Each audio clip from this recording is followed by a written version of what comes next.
السلام عليكم ورحمة الله. الحمد لله رب العالمين، الصلاة والسلام على أشرف المرسلين وآله وصحبه أجمعين وعلى أزواجه الطاهرات أمهات المؤمنين وعلى الذين اتبعوهم بإحسان إلى يوم الدين. أما بعد، فإن خير الحديث كتاب الله وخير الهدي هدي محمد صلى الله عليه وسلم وشر الأمور محدثاتها وكل بدعة ضلالة. أعوذ بالله من الشيطان الرجيم. بسم الله الرحمن الرحيم. لقد خلقنا الإنسان في أحسن تقويم ثم رددناه أسفل سافلين إلا الذين آمنوا وعملوا الصالحات فلهم أجر غير ممنون. സ്നേഹനിധികളായ പ്രദേശവാസികളെ, ഈ ശബ്ദം കേൾക്കുന്ന മുഴുവൻ സഹോദരി സഹോദരങ്ങളെ,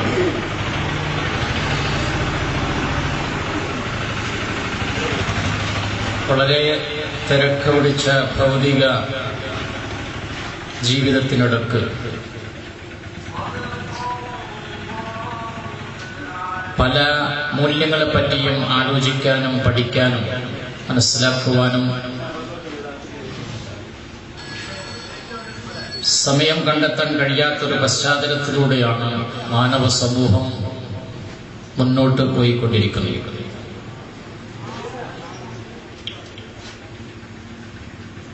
ഈ ഒരു സാഹചര്യത്തിൽ നാം അത്ഭുതത്തോടെയാണ്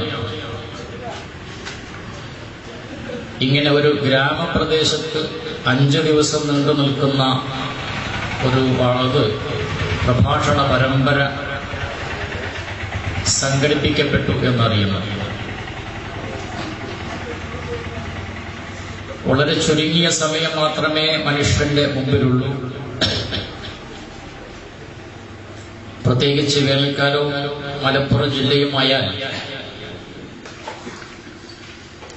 നമ്മുടെ യുവാക്കൾക്ക്, വളർന്നു വരുന്ന തലമുറകൾക്ക് ഫുട്ബോളിന്റെ ഹരമാണ്.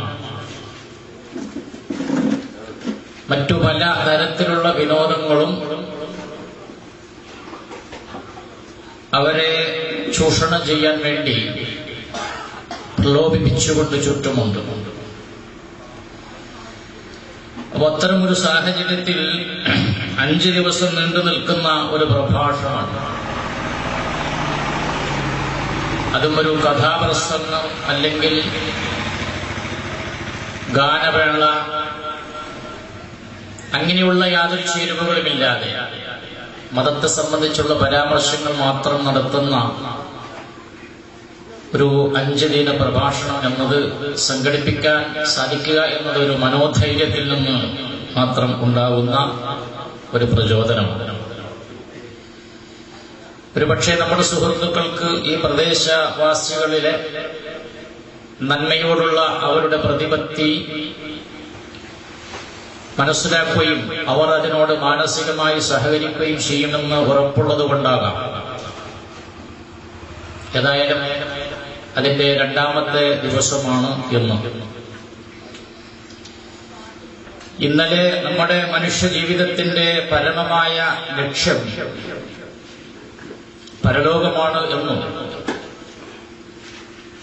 അവിടെ വിജയിക്കുവാൻ ആവശ്യമായ പ്രവർത്തനങ്ങളിലാണ് നമ്മൾ ഇടപെടേണ്ടത് എന്നും അതിനുവേണ്ടിയാണ് ഈ ഹ്രസ്വകാലത്ത് ഈ ഐഹിക ലോകത്ത് നമ്മൾ എത്തിപ്പെട്ടിട്ടുള്ളത് എന്നും സവിസ്തരവും ഹൃദ്യവുമായ വിധത്തിൽ സംസാരിച്ചിട്ടുണ്ടാകും എന്ന് ഞാൻ വിശ്വസിക്കുകയാണ്. ഇന്ന് ധാർമ്മിക യുവത, അതേപോലെ തന്നെ സമൂഹവുമായി ബന്ധപ്പെട്ട പ്രശ്നങ്ങൾ, സമൂഹത്തിന്റെ നിലനിൽപ്പ്, സമൂഹത്തിന്റെ സുരക്ഷിതത്വം എന്നതിനെ സംബന്ധിച്ചാണ് ചില കാര്യങ്ങൾ സംസാരിക്കാനുണ്ട്. സ്വാഗത പ്രസംഗത്തിൽ പറഞ്ഞതുപോലെ കഴിഞ്ഞ പ്രാവശ്യവും ഞാൻ ഇവിടെ ആ 3 ദിവസത്തെ പ്രഭാഷണ പരിപാടിയിൽ വന്നിട്ടുണ്ടായിരുന്നു. ഈ പ്രദേശത്തുകാരായ ആളുകൾ നല്ല വിധത്തിലുള്ള സഹകരണവുമായിരുന്നു അതിനോട് കാണിച്ചിട്ടുണ്ടായിരുന്നത്. മതസംബന്ധമായ ഒരു സംഗതിയായതുകൊണ്ട് അനാവശ്യങ്ങളും വേണ്ടാത്തരങ്ങളും പറയുന്ന ഒരു വേദിയല്ലാത്തതുകൊണ്ട് ഈ ശബ്ദം കേൾക്കുന്ന ഇതിന്റെ ദൂരാതിർത്തിയിലുള്ള സകല സഹോദരി സഹോദരന്മാരുടെയും മാനസികമായ സഹകരണവും ശ്രദ്ധയും ഇതിനോടുണ്ടാകണമേ എന്ന് ഞാൻ ആദ്യമായി അപേക്ഷിക്കുകയാണ്. ഈ സംരംഭം ഉദ്ദേശവിധത്തിൽ ഫലവത്താക്കി തീർക്കേണ്ടതും അത് നമുക്ക് ഗുണകരമായി തീർക്കേണ്ടതും ആ വിധത്തിൽ അത് പര്യവസാനിപ്പിക്കാൻ സഹായിക്കേണ്ടതും അല്ലാഹുവാണ്. വബില്ലാഹി തൗഫീഖ്.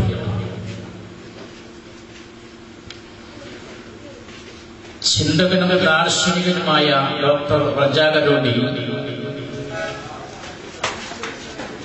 അദ്ദേഹത്തിന്റെ ഒരു ലേഖനത്തിൽ എഴുതിയിട്ടുണ്ട്, സുദീർഘമായ മാനവ ചരിത്രം പരിശോധിച്ചാൽ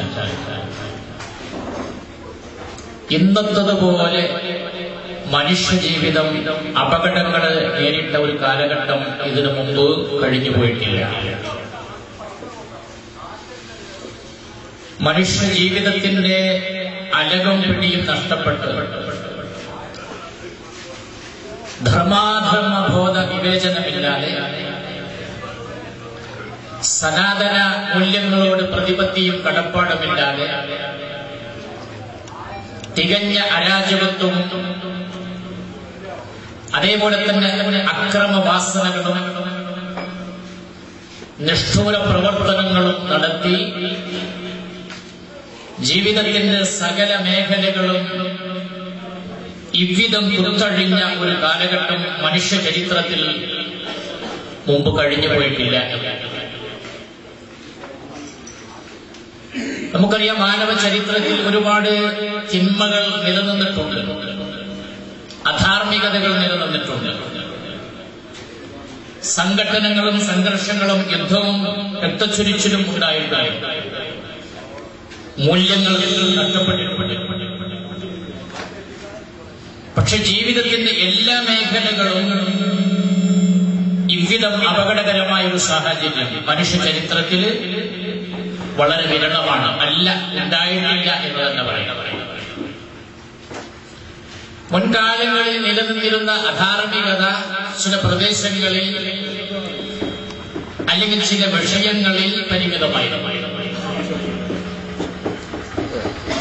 ഇന്നത്തെ അധാർമികത ഒരു വിഷയത്തിലല്ല, ഒരു പ്രദേശത്തുമല്ല, അത് വ്യാപകമാണ്, എല്ലാ വിഷയങ്ങളിലുമാണ്.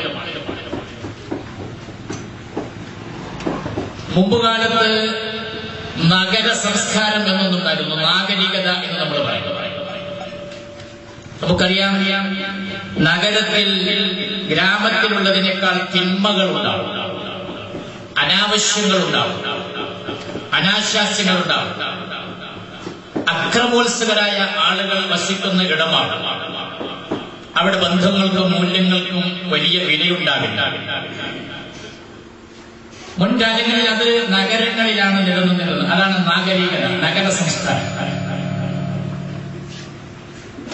പക്ഷെ ഇന്നത് നഗരത്തിൽ നടക്കുന്ന ഏതൊരു കാര്യവും അതേപടി നേരത്തെ പറഞ്ഞതുപോലെ ആധുനിക ടെക്നോളജിയുടെ അടിസ്ഥാനത്തിൽ സ്വന്തം ഗ്രാമങ്ങളിലേക്കും സ്വന്തം വീടുകളിലേക്കും സ്വന്തം കൈത്തൊഴിലിലേക്കും എത്തിപ്പെട്ടൊരു സാഹചര്യത്തിലാണ് നമ്മൾ ജീവിക്കുന്നത്. ലോകത്തിന്റെ ഏതെങ്കിലും വളരെ മ്ലേച്ഛമായ ദുർഘടമായ ഒരു പ്രദേശത്ത് നടക്കുന്ന വളരെ അപകടകരമായ ഒരു തിന്മ ഏറ്റവും ശാന്തമായ നമ്മുടെ വീട്ടിനകത്തിരുന്ന് ഒരു വിരൽത്തുമ്പിന്റെ സഹായത്തോടെ അത് കാണുവാനും അതിൽ മാനസികമായി അംഗമാകുവാനും അത് മുഖേന മനസ്സ് മലിനപ്പെടുവാനും സ്വാതന്ത്ര്യവും സുഖവുമുള്ള ഒരു കാലഘട്ടത്തിലൂടെയാണ് നാം ജീവിച്ചിരുന്നത്. മുമ്പുകാലത്ത് ഒരു അതിർത്തി വരെ തിന്മകൾ വന്ന് അവിടെ നിൽക്കുമായിരുന്നു. ഇന്ന് പാലങ്ങളും റോഡുകളും വഴികളുമായി ആ അധർമ്മങ്ങൾ നമ്മുടെ എല്ലാ ഗ്രാമങ്ങളിലേക്കും ശാന്തമനോഹരമായ വീടുകളിലേക്കും ഇസ്ലാമിന്റെ ചുറ്റുപാടും മതബോധവും നിലനിന്നിരുന്ന ഭക്തി നിർഭരമായ കുടുംബങ്ങളിലേക്കും അത്തരം മഹല്ലുകളിലേക്കും എല്ലാം കയറിപ്പറ്റിരിക്കുകയാണ്. മാനവരാശിയെ ആകമാനം ഗ്രസിച്ചിരിക്കുകയാണ് ഈ തിന്മ എന്ന് ഞാൻ സൂചിപ്പിക്കുന്നു. ഏതു തിന്മ? എല്ലാ തിന്മകളും ഇന്ന തിന്മ എന്നില്ല. സാമ്പത്തികം, ധാർമ്മികം, അതേപോലെ തന്നെ ബന്ധം, അങ്ങനെ നിലനിൽക്കുന്ന ഏതെല്ലാം തിന്മകളുണ്ടോ, ഏതെല്ലാം അനാചാരങ്ങളുണ്ടോ, ഏതെല്ലാം അധർമ്മങ്ങളുണ്ടോ, അനീതികളുണ്ടോ, അതെല്ലാം മനുഷ്യ സമൂഹത്തെ ആകമാനം ഗ്രസിച്ചിരിക്കുകയാണ്. അതിലാരും വ്യത്യാസമില്ല. ഏറ്റക്കുറച്ചിലുകൾ മാത്രമേ ഉള്ളൂ. മതപ്രബോധകന്മാർ, അധ്യാപകന്മാർ, പള്ളികൾ, ചർച്ചുകൾ, ക്ഷേത്രങ്ങൾ, അതിന്റെ നടത്തിപ്പുകാർ, കമ്മിറ്റിക്കാർ, ഭരണകൂടങ്ങൾ, രാഷ്ട്രമീമാംസകൾ, ജഡ്ജിമാർ, അങ്ങനെ സമൂഹത്തിന് ഉന്നതരായി നാം കാണുന്ന മുഴുവൻ ആളുകളിലേക്കും ഈ തിന്മ ഗ്രസിച്ചിരിക്കുകയാണ്. അങ്ങനെ ഞാൻ ഒറ്റ വാക്കിൽ പറയാം, മനുഷ്യജീവിതം അടി മുതൽ മുടി വരെ ഇത്രമാത്രം അപകടങ്ങളെ നേരിടേണ്ടി വന്നിട്ടുള്ള, അധാർമികതയുടെ സകല ചാഞ്ചല്യങ്ങളിലേക്കും മാലിന്യങ്ങളിലേക്കും തലകുത്തി വീണിട്ടുള്ള ഒരു കാലഘട്ടം മനുഷ്യ ചരിത്രത്തിൽ മുമ്പ് ഒന്നും കഴിഞ്ഞു പോയിട്ടില്ല. ഇവിടെ ഒരു സ്ഥലത്തും മൂല്യങ്ങൾ നമുക്ക് കാണാൻ സാധ്യമല്ല. ഏതാനും കൊല്ലങ്ങൾക്ക് മുമ്പ് ഒരു സാഹിത്യകാരൻ ഐനുൽ ഫളീല എന്നൊരു സാഹിത്യ കഥ നടത്തിയിട്ടുണ്ട്. എവിടെയാണ് ധർമ്മമുള്ളത്? ഒരു മനുഷ്യൻ ധർമ്മം അന്വേഷിച്ച് എങ്ങനെ നടക്കുകയാണ്. അയാൾ ധർമ്മം നാട്ടിൽ കാണുന്നില്ല, ഭരണകൂടത്തിൽ കാണുന്നില്ല, പോലീസ് സ്റ്റേഷനിൽ കാണുന്നില്ല, കോടതിയിൽ കാണുന്നില്ല, ദേവാലയത്തിൽ പള്ളിയിൽ കയറിയപ്പോൾ അവിടെയില്ല, മതസ്ഥാപനങ്ങളിലില്ല, ഒരൊറ്റ മനുഷ്യ ഹൃദയങ്ങളിലുമില്ല. നീതി തേടി ആശ്രയത്വം തേടി വരുന്ന ആളുകളെ അനീതിയുടെ പ്രതീകങ്ങളായി ആട്ടിയോടിക്കുകയും ആ സമയം ദുരുപയോഗപ്പെടുത്തുകയും ചെയ്യുന്ന ഭരണകൂടത്തെയും അതേപോലെ തന്നെ സമുദായത്തിന്റെ സംരക്ഷകരെയുമാണ് അദ്ദേഹം കാണുന്നത്. പ്രതിക്ക് അനുകൂലമായും പ്രതിക്ക് രക്ഷകയായും വിധിക്കേണ്ട വിധികൾ വാദിയുടെ സ്വാധീനമനുസരിച്ച് വാദിക്കനുകൂലമായി വിധിക്കുന്ന ജഡ്ജിയെയാണ് അദ്ദേഹം കാണുന്നത്. എന്നെ രക്ഷിക്കണേ എന്ന് കേണപേക്ഷിച്ചുകൊണ്ട് അപമാനത്തിൽ നിന്ന് രക്ഷപ്പെടാൻ വേണ്ടി കശ്മരന്മാരായ യുവാക്കളുടെ കരാളഹർത്തത്തിൽ നിന്ന് രക്ഷ തേടി പോലീസ് സ്റ്റേഷനിലേക്ക് വരുന്ന സഹോദരിയെ പതുക്കെ പറഞ്ഞ് പ്രലോഭിപ്പിച്ച് അതിന്റെ പിന്നിലേക്ക് കൊണ്ടുപോയി ഏതൊന്നിൽ നിന്ന് ആ സ്ത്രീ ഭയപ്പെട്ടു ഓടിയോ അതിന് ക്രൂരമായി അവരെ ഇരയാക്കുന്ന പോലീസ് സ്റ്റേഷനെയാണ് സാഹിത്യകാരൻ കാണുന്നത്. ഈ പ്രശ്നത്തിന്റെ പരിഹാരത്തിന് വേണ്ടി ഫത്വ തേടി ഒരു പള്ളിയിൽ ചെന്നപ്പോൾ ആ ഖാദി അവിടെയുള്ള പ്രമാണിമാർക്കും സമ്പന്നരായ ആളുകൾക്കും അനുകൂലമായി മതവിധി പ്രഖ്യാപിക്കുന്ന ഖാദിമാരെയാണ് അവിടെ കാണുന്നത്. ലോകത്തെ ഏറ്റവും മനോഹരവും സുദൃഢവുമായ ബന്ധമാണ് വിദ്യാർത്ഥികളും അധ്യാപകരും തമ്മിലുള്ളത്. പക്ഷേ ആ വിദ്യാർത്ഥി അധ്യാപക ബന്ധത്തിനും വളരെ ശക്തമായ വിള്ളലുകൾ വീഴ്ത്തിക്കൊണ്ട് ഏറ്റവും മോശമായ ബന്ധമാണ് അവർ തമ്മിൽ പോലും നിലനിൽക്കുന്നത്.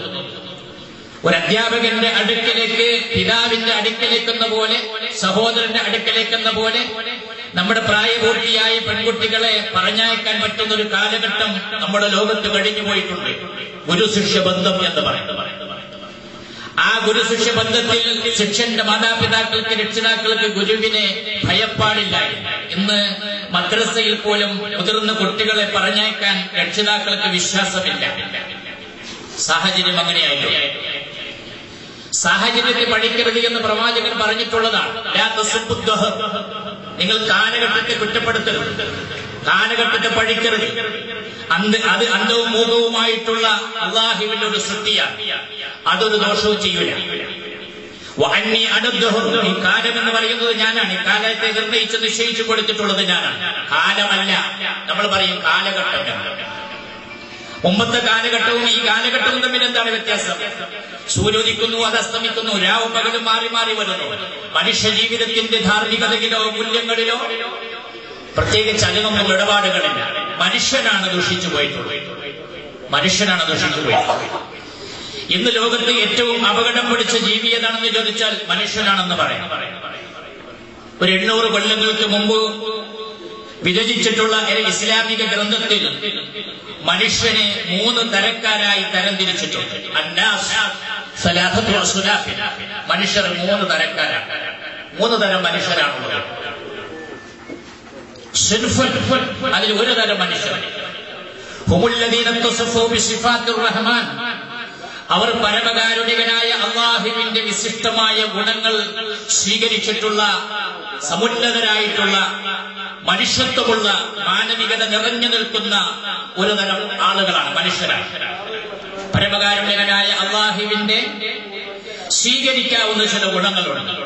കാരുണ്യം, സ്നേഹം, വിട്ടുവീഴ്ച, മാപ്പ്, ദീനാനുകമ്പ, സമത്വബോധം, നീതി, സത്യസന്ധത, വിശ്വസ്തത, കരാറുപാലനം തുടങ്ങി അള്ളാഹു അവന്റേതായി അവന്റെ ദാത്തിലേക്ക് ചേർത്തി പറഞ്ഞിട്ടുള്ള അവന്റെ വിശിഷ്ട ഗുണങ്ങളും അവന്റെ നാമങ്ങളുമായിട്ടുള്ള ഈ നല്ല ഗുണങ്ങൾ സ്വീകരിച്ച ഒരു പറ്റം മനുഷ്യരുടെ കൂട്ടത്തിൽ എക്കാലത്തും ഉണ്ടാകുമെന്ന് 800 കൊല്ലങ്ങൾക്ക് മുമ്പ് ഒരു ഇസ്ലാമിന്റെ ഗ്രന്ഥത്തിൽ അദ്ദേഹം എഴുതി വെക്കുകയാണ്. ശരിയാണ്, അങ്ങനെയുള്ള മനുഷ്യരുണ്ട്, ഇന്നുമുണ്ട്. മൂല്യങ്ങൾ കാത്തു സൂക്ഷിക്കുന്നവർ, സ്വന്തം വിരൽത്തുമ്പ് കൊണ്ടുപോലും സ്വന്തം സഹോദരന്റെ ഭാര്യയെയോ സഹോദരിയെയോ മകളെയോ അന്യാധീനപ്പെടുത്താത്തവർ, 50 നയാ പൈസ പോലും വേറൊരാളുടെ കളഞ്ഞു കിട്ടിയാൽ ഇതെന്ത് ചെയ്യണമെന്നറിയാതെ വിഷമിച്ച് മറ്റുള്ളവരെ ഏൽപ്പിക്കാൻ വേണ്ടി ശ്രമിക്കുന്നവർ, ആരുടേതും എന്റെ കയ്യിൽ പറ്റിക്കൂടാ എന്ന് വിചാരിക്കുന്നവർ, കൈക്കൂലി വേണ്ടുവോളം വാങ്ങാവുന്ന രംഗത്ത് കയറിയിരുന്നിട്ട് അത് വേണ്ട വേണ്ട എന്ന് ക്ഷണിക്കുകയും കൈക്കൂലി കൊടുത്ത പേരുടെ ആളുടെ പേരിൽ കേസ് കൊടുക്കുകയും ചെയ്ത ആളുകൾ പോലും നമ്മുടെ നാട്ടിൽ ജീവിച്ചിരിക്കുന്നു. സാമ്പത്തികമായി അനർഹമായ മാർഗത്തിലൂടെ അനേക കോടികൾ സമ്പാദിക്കുന്ന ആളുകൾ അത് വേണ്ടെന്ന് വെച്ച് വളരെ സന്തോഷത്തോടുകൂടി ഉള്ളതുകൊണ്ട് തൃപ്തിപ്പെട്ട് കഴിയുന്ന ധാരാളം ആളുകൾ. എല്ലാ മനുഷ്യരെയും ഒരുപോലെ കണ്ട് സമഭാവനയോടെ കഷ്ടത അനുഭവിക്കുന്ന ആളുകളോട് ദീനാനുകമ്പ പുലർത്തി അവർക്ക് സഹായം എത്തിച്ചു കൊടുക്കുന്നു. അവരുടെ അസ്വസ്ഥതകളും ഞെരങ്ങലുകളും മൂളലുകളും ഇവർക്ക് അസ്വസ്ഥതയുണ്ടാക്കുന്ന, ഇവരുടെ ഉറക്കം കെടുത്തുന്ന അത്തരത്തിൽ മാനവിക മൂല്യങ്ങൾ നിറഞ്ഞു നിൽക്കുന്ന ഒരു മനുഷ്യ വിഭാഗം എക്കാലഘട്ടത്തിലും ചരിത്രത്തിൽ ഉണ്ടായിട്ടുണ്ട് എന്ന് ആ മഹാനായ പണ്ഡിതൻ വിവരിക്കുകയാണ്. ശരിയാണ്, അങ്ങനെയുള്ള ആളുകൾ ഉണ്ടായിരുന്നു. അതാണ് ഒരു വിഭാഗം ആളുകൾ. രണ്ടാമത്തെ വിഭാഗം ആളുകളാണ് രണ്ടാമത്തെ വിഭാഗം ആളുകൾ അവർ അവർ മൃഗങ്ങളുടെ സ്വഭാവം സ്വീകരിച്ച ആളുകളാണ്. മൃഗീയ സ്വഭാവമുള്ള ആളുകളാണ്. മൃഗസ്വഭാവം. മൃഗത്തിന്റെ പ്രത്യേകത എന്താണ്? മൃഗത്തിന്റെ ഹലാല് ഹറാമുകൾ എന്ന ഈ അതിർവരമ്പുകളില്ല. അവക്ക് നീതിബോധമില്ല. ധർമാധർമ്മങ്ങളെ പറ്റി അവ ചിന്തിക്കേണ്ടതില്ല. തനിക്ക് വിശക്കുമ്പോൾ തന്റെ കൺമുമ്പിലുള്ളത് ആരുടേതാണെങ്കിലും സങ്കോചമില്ലാതെ എടുത്തു കഴിക്കുക. തൊട്ടടുത്ത് കിടക്കുന്ന ജീവിക്ക് തന്റെ വിശപ്പ് കഴിച്ച് ബാക്കിയുള്ളത് അങ്ങോട്ട് എത്തിച്ചു കൊടുക്കുവാനുള്ള സന്മനസ് കാണിക്കാതിരിക്കുക. അതിന്റെ കുടുംബ വർധനവിന് വേണ്ടി, ജന്മവർധനവിന് വേണ്ടിയുള്ള അതിന്റെ ഇണചേരൽ ഏത് പരസ്യമായ സ്ഥലത്ത് വെച്ചും അത് നിർവഹിക്കുക. അതിന്റെ ദിനചര്യകൾ കാട്ടിക്കുക, മൂത്രിക്കുക പോലെയുള്ള കാര്യങ്ങൾക്ക് പ്രത്യേകമായ ഹാസ്യായ സ്ഥലം തിരഞ്ഞെടുക്കാതിരിക്കുക. ഇതൊക്കെയാണ് മൃഗങ്ങളുടെ സ്വഭാവം. ആ സ്വഭാവമുള്ള ആളുകൾ മനുഷ്യരുടെ കൂട്ടത്തിൽ ഉണ്ടാകുമെന്ന് പണ്ട് കാലത്ത് തന്നെ എഴുതി വെച്ചിട്ടുണ്ട്. നാം പരിശോധിച്ചാൽ മനുഷ്യ സമൂഹത്തിലെ നല്ല ഒരു ഭാഗം ആളുകൾ ഇന്ന് അപ്രകാരമാണ്. അവർക്ക് മൂല്യങ്ങളില്ല. അവരും നാൽക്കാലികളും തമ്മിൽ വലിയ വ്യത്യാസമൊന്നുമില്ല. നാൽക്കാലികൾ ഇണചേരുന്നത് പരസ്യമായിട്ടാണ്. നമ്മുടെ രാഷ്ട്രങ്ങളുടെ, നമ്മുടെ ലോകത്തിന്റെ പല ഭാഗങ്ങളിലും ഈ പ്രക്രിയ പരസ്യമായിട്ട് നടക്കുന്നുണ്ട്. 200-ലധികം വരുന്ന വൻ രാഷ്ട്രങ്ങളിൽ 16ഓളം അല്ലെങ്കിൽ 18ഓളം പാശ്ചാത്യ രാഷ്ട്രങ്ങളിൽ മനുഷ്യ ജീവിതത്തിന്റെ എല്ലാ രഹസ്യഭാവങ്ങളും പരസ്യമായി 24 മണിക്കൂറും പ്രക്ഷേപണം ചെയ്തുകൊണ്ടിരിക്കുന്ന രാഷ്ട്രങ്ങളാണ്. അവിടെയുള്ള ബസ് സ്റ്റോപ്പുകളിൽ, എയർപോർട്ടുകളിൽ, അതേപോലെ തന്നെ തീവണ്ടി ഓഫീസുകളിൽ, എല്ലാ ഇലക്ട്രിക് പോസ്റ്ററുകളിലും മനുഷ്യ ജീവിതത്തിന്റെ നിഗൂഢവും രഹസ്യവുമായ അവന്റെ സ്വകാര്യതകളെ, അവന്റെ ദാമ്പത്യ ജീവിതത്തിന്റെ സകല രംഗങ്ങളെയും ലൈംഗിക വിദ്യാഭ്യാസം എന്ന് പറഞ്ഞുകൊണ്ട് 24 മണിക്കൂറും അവിടങ്ങളിൽ സന്ദർശിക്കുന്ന, നടന്നു പോകുന്ന ആളുകൾക്ക് കാണിച്ചുകൊണ്ടിരിക്കുന്ന അത്യധികം അപകടകരമായ സാഹചര്യത്തിന് അവസരമൊരുക്കിയിട്ടുള്ളവരാണ് നമ്മുടെ രാഷ്ട്രത്തിലെ പുരോഗമനവാദികൾ എന്ന് പറയുന്ന 10-ലധികം രാഷ്ട്രങ്ങൾ. എവിടെയാണ് അവിടെ മൂല്യം? എവിടെയാണ് യഥാർത്ഥത്തിൽ അവിടെ മൂല്യം? നമ്മുടെ പാർലമെന്റും നമ്മുടെ നിയമസഭയും എന്ന് പറയുന്നത് ഇവിടെ ജീവിക്കുന്ന മനുഷ്യരുടെ പുരോഗതിയും വളർച്ചയും അവരുടെ സംസ്കാരത്തിന്റെ ഔന്നത്യവും ഉയർത്തിപ്പിടിക്കുന്നതിന് വേണ്ടിയുള്ള നിയമനിർമ്മാണങ്ങൾ ആവിഷ്കരിക്കുകയും അത് നടപ്പിലാക്കുകയും ചെയ്യുന്നതിന് വേണ്ടിയുള്ള ചർച്ചകളാണ് നടക്കേണ്ടത്. കർണാടക സ്റ്റേറ്റിലെ നിയമസഭ നടന്നുകൊണ്ടിരിക്കുമ്പോൾ, അപ്പുറത്ത് ആ ചർച്ച നടന്നുകൊണ്ടിരിക്കുമ്പോൾ തെരഞ്ഞെടുക്കപ്പെട്ട 2 മെമ്പർമാർ അവരിരിക്കുന്ന കസേരയ്ക്ക് താഴെ അവിടെ കയ്യിലുള്ള മൊബൈൽ വെച്ച് വിരലുകൊണ്ട് അതിൽ അതിന്റെ അക്കം അമർത്തി അവിടെ നഗ്നമായ ചിത്രങ്ങൾ കണ്ടുകൊണ്ടിരിക്കുകയാണ്. അപ്പുറത്ത് ജനോപകാരപ്രദമായ ചർച്ച സജീവമായി നടന്നുകൊണ്ടിരിക്കുമ്പോൾ ഭരണപക്ഷത്തുള്ള മെമ്പർമാർ. എവിടെയാണ് ലോകം? അങ്ങനെ ഒരു അനുഭവ ലോകത്ത് എവിടെ ഉണ്ടാവില്ല. അവിടെ നടക്കുന്നത് രാജ്യത്ത് ജീവിക്കുന്ന മനുഷ്യരുടെ ഗുണത്തിന് വേണ്ടിയുള്ള നിയമനിർമ്മാണങ്ങളെ പറ്റിയുള്ള ചർച്ച. ആ ചർച്ച നടത്തി അത് നടപ്പിൽ വരുത്തേണ്ട ഭരണകക്ഷിയുടെ MLA-മാരായിട്ടുള്ള 2 പേർ ഇവിടെ ഇരുന്ന് ചെയ്യുന്നത് കസേരയ്ക്ക് താഴെ മൊബൈൽ കൊണ്ടുപോയി വെച്ച് വിരലുകൊണ്ട് അമർത്തി വളരെ മോശമായിട്ടുള്ള ചിത്രങ്ങൾ ആ സന്ദർഭത്തിൽ കണ്ടുകൊണ്ടിരിക്കുന്നു. നമ്മുടെ നാട്ടിൽ നടക്കുകയാണ്. അപ്പൊ പാശ്ചാത്യ നാട്ടിൽ ഇതിന്റെ എത്ര കൂടുതൽ ഉണ്ടാവും? ഏറ്റവും സംസ്കൃതം എന്ന് പറയാവുന്ന ഒരു രാജ്യമാണ് ഇന്ത്യ രാജ്യം. മഹത്തായ സംസ്കാരത്തിന്റെ പാരമ്പര്യമുള്ള രാജ്യമാണ് ഇന്ത്യ രാജ്യം. ജീവിതത്തിന്റെ സകല മേഖലകളിലും ഉദാത്തമായ മാതൃകയാണ് ഈ ഭാരതം എന്ന് പറയുന്നത്. അനേകായിരം വർഷത്തിന്റെ അത്യുന്നതമായ പാരമ്പര്യം അവകാശപ്പെടുന്ന ഈ രാജ്യത്തിന്റെ ഭരണാധികാരികളിലേക്ക് ജനങ്ങളാൽ തെരഞ്ഞെടുക്കപ്പെട്ട പ്രതിനിധികൾ പോലും ഇത്തരം അശുഭകരമായ വാർത്തകളുടെ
സഹോദരങ്ങളെ, അത് ചില ഉദാഹരണങ്ങൾ മാത്രമാണ്. അപ്പോൾ മൃഗവും മനുഷ്യനും തമ്മിൽ പലപ്പോഴും വ്യത്യാസങ്ങൾ നമ്മൾ കാണുന്നില്ല. മൃഗത്തിന്റെ അതേ സ്വഭാവം ഏറ്റവും ഉത്കൃഷ്ടനായ മനുഷ്യരിൽ നിന്ന് സംഭവിച്ചുകൊണ്ടിരിക്കും. എന്നാൽ ആ പണ്ഡിതൻ മൂന്നാമതൊരു വിഭാഗത്തിൽ കൂടി ഉദാഹരിച്ചു. മൂന്നാമതൊരു തരം മനുഷ്യർ കൂടിയുണ്ട്. അടുത്ത വിഭാഗം അവർ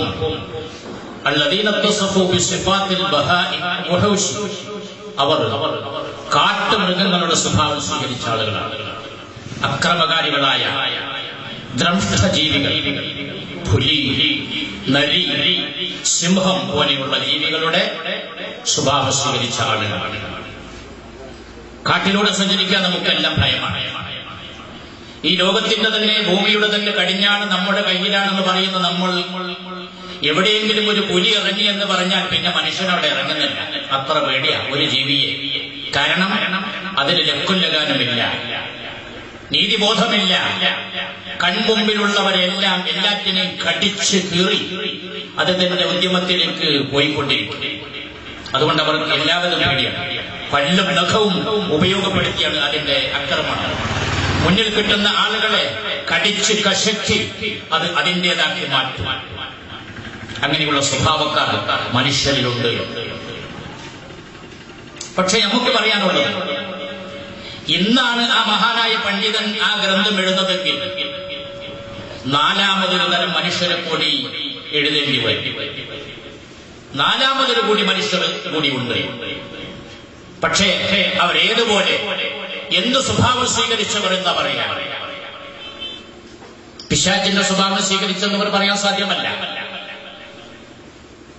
മൃഗങ്ങളുടെ സ്വഭാവം സ്വീകരിച്ചവർ എന്ന് പറയാൻ സാധ്യമല്ല. കാട്ടുമൃഗങ്ങളുടെ സ്വഭാവം സ്വീകരിച്ചവർ എന്ന് പറയാൻ സാധ്യമല്ല. കാരണം കാട്ടുമൃഗങ്ങൾക്കും ഒരു ചെറിയ നീതിയുണ്ട്. ഒരു ഉദാഹരണം പറയാൻ, നമ്മൾ സാഹിത്യ ഭാഷയിലുള്ള ഒരു പ്രയോഗമാണ് സിംഹഭാഗം. എന്താണ് സിംഹഭാഗം? ഒരു കാട്ടിൽ നിന്ന് ഒരു സിംഹം ഒരു മൃഗത്തെ ഓടിച്ചു പിടിച്ചു കഴിഞ്ഞാൽ, ഒരു മാൻപേടയാകട്ടെ, ആ സിംഹത്തിന് ആവശ്യമുള്ള ആ മാൻപേടയുടെ പ്രധാനപ്പെട്ട ഭാഗം ആ സിംഹം കഴിക്കും. അതിനാ സിംഹഭാഗം എന്ന് പറയും. കൂടുതൽ ഭാഗം എന്നല്ല സിംഹഭാഗം എന്നാണ്, മർമ്മമായ ഭാഗം.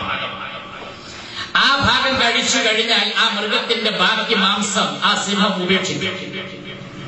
ആ സിംഹം വിശപ്പടങ്ങി ഇപ്പുറത്ത് സ്വസ്ഥമായിട്ട് കിടക്കുന്നുണ്ടാവും. ആ കിടക്കുന്ന സമയത്ത് ഈ സിംഹം കഴിച്ച് ബാക്കി വിട്ടേച്ചു പോയിട്ടുള്ള ആ മാൻപേടയുടെ മാംസാവശിഷ്ടങ്ങൾ ആ കാട്ടിലൂടെ നടന്നു വരുന്ന ഏതൊരു ജീവിക്കും വന്ന് തിന്നാം. സിംഹം ഒന്നും ചെയ്യില്ല. കാരണം സിംഹത്തിന് എല്ലാം കൂടി വെട്ടിപ്പിടിക്കണമെന്നില്ല. അതിന് വിശക്കരുത് എന്നേ ഉള്ളൂ. അതിന്റെ വിശപ്പടങ്ങിയാൽ അതിനപ്പുറമുള്ളത് ആരെങ്കിലും എടുത്തുകൊണ്ടുപോകുന്നതിന് കാട്ടിലെ ഏറ്റവും ഹിംസ്ര സ്വഭാവമുള്ള കാട്ടിലെ രാജാവായ സിംഹത്തിന് പ്രതിഷേധമില്ല. മാത്രമല്ല, നമ്മൾ ശത്രു എന്ന് കരുതുന്ന മാൻപേടങ്ങൾക്ക് ഈ സന്ദർഭത്തിൽ ആ സിംഹത്തിന്റെ മുമ്പിലൂടെ സുരക്ഷിതമായിട്ട് നടക്കാം. അവയെ അത് ഉപദ്രവിക്കുകയില്ല. കാരണം അവയെ ഉപദ്രവിക്കുക എന്നതല്ല അതിന്റെ ലക്ഷ്യം. അവയുടെ വംശനാശമല്ല സിംഹത്തിന്റെ ലക്ഷ്യം. അതിന്റെ വിശപ്പിന്റെ പരിഹാരം മാത്രമാണ്. ആ വിശപ്പടങ്ങിക്കഴിഞ്ഞാൽ മറ്റൊരു ജീവിയെയും തൊട്ടടുത്ത വിശപ്പ് വരുന്നതിന് മുമ്പ് കാട്ടിലെ സിംഹം ഉപദ്രവിക്കുകയില്ല. എന്നാൽ ആധുനിക മനുഷ്യനോ, അവന്റെ നശീകരണാത്മകമായ സ്വഭാവം അവിടെ കൊണ്ട് അവസാനിക്കുന്നുണ്ടോ? അവിടെ കൊണ്ട് അവസാനിക്കുന്നില്ല. അവൻ ലോകം മുഴുവൻ വെട്ടിപ്പിടിക്കാനുള്ള ത്വരയിലാണ്. അവന്റെ ആയുധപ്പലയിൽ വാങ്ങിക്കൂട്ടിയിട്ടുള്ള സജ്ജീകരണങ്ങൾ, വളരെ ഹിംസാത്മകമായ സ്വഭാവമുള്ള മാരകമായ ആയുധങ്ങൾ, ഈ 800 കോടിയോളം വരുന്ന മനുഷ്യരും കോടാനുകോടി ജീവജാലവും അടങ്ങുന്ന ഈ ഭൂമിയെ അനേകായിരം പ്രാവശ്യം ചുട്ട് കരിമ്പലാക്കാൻ, ചാമ്പലാക്കാൻ മാത്രം ആവശ്യമായ ആയുധങ്ങളാണ്. ഒരു പ്രാവശ്യമല്ല, ഒരു പ്രദേശത്തെയല്ല, ഏതെങ്കിലും ഒരു ഭാഗത്തെയല്ല. ഈ ലോകത്തെ, ഈ ഭൂമിയെ ഒന്നിച്ച് 200 300 പ്രാവശ്യം കരിച്ചു കളയാൻ ആവശ്യമായ വിധത്തിലുള്ള നശീകരണ സ്വഭാവമുള്ള ആയുധങ്ങളാണ് ഒട്ടുമിക്ക രാഷ്ട്രങ്ങളുടെയും കയ്യിലുള്ളത്. അത് കയ്യിൽ വെക്കാൻ ഞങ്ങൾക്ക് അധികാരമുള്ളൂ, നിങ്ങൾക്കത് കയ്യിൽ വെക്കാനോ ഉണ്ടാക്കിയെടുക്കാനോ അധികാരമില്ല. രാജ്യത്തെ സമ്പൂർണ്ണമായി നശിപ്പിക്കേണ്ടത് ഞങ്ങളുടെ കയ്യാലായിരിക്കണം എന്ന വിഷയത്തിലെ തർക്കമുള്ളൂ. ഇങ്ങനെ ഒരൊറ്റ കാട്ടുജീവിയുമില്ല, ഒരൊറ്റ കാട്ടുജീവിയുമില്ല. 1-ാം ലോക മഹായുദ്ധവും 2-ാം ലോക മഹായുദ്ധവും ഉണ്ടായി. 2 യുദ്ധങ്ങളിലായിട്ട് 7 കോടി മനുഷ്യർ മരിച്ചുപോയി. സാധാരണക്കാരാണ് കൂടുതൽ. അതേപോലെ തന്നെ പട്ടാളക്കാരൻ 7 കോടി മനുഷ്യരുടെ ജീവഹാനിക്ക് കാരണമായിട്ടുള്ള നാഗസാക്കിയിലും ഹിരോഷിമയിലും 60 കൊല്ലങ്ങൾക്ക് ശേഷവും അതിന്റെ ദുരന്തം ഏറ്റുവാങ്ങുന്ന നിഷ്കളങ്കരായ കുഞ്ഞുങ്ങൾ പിറന്നു വീഴുന്ന വിധത്തിലുള്ള മാരക സ്വഭാവമുള്ള ആയുധങ്ങൾ അമേരിക്ക പ്രയോഗിച്ചത്, അതൊക്കെ അതിന്റെ ദുരന്തമാണ്. ഒരു ലോകത്തൊരൊറ്റ ജീവിയും ഒരു കാട്ടുജീവിയും നീണ്ടു നിൽക്കുന്ന ഇത്തരത്തിലുള്ള തിന്മകൾ പ്രവർത്തിക്കുകയില്ല. ദുരന്ത